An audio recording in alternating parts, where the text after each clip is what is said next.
Dieta vegana o mediterrània?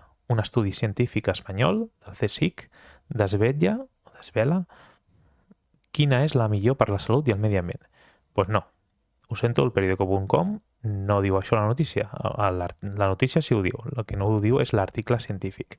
L'article científic analitza a nivell d'emissions i les classifica, i sí, la dieta vegana és la que menys emissions genera, la que menys aigua consum, però no parla de la salut. De fet, analitza 4 dietes equilibrades d'unes 2.000 quilocalories diàries i no analitza més enllà a nivell de salut.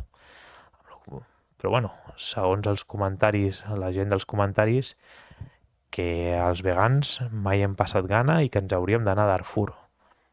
Bueno, suposo que els llegums són caríssims. Aquests deuen ser d'altres d'aquests que pensen que els vegans només mengem ultraprocessats d'aquests caríssims que imiten la carn, perquè clar, és el que realment volem menjar, i en fi, ja sabeu com va la cosa.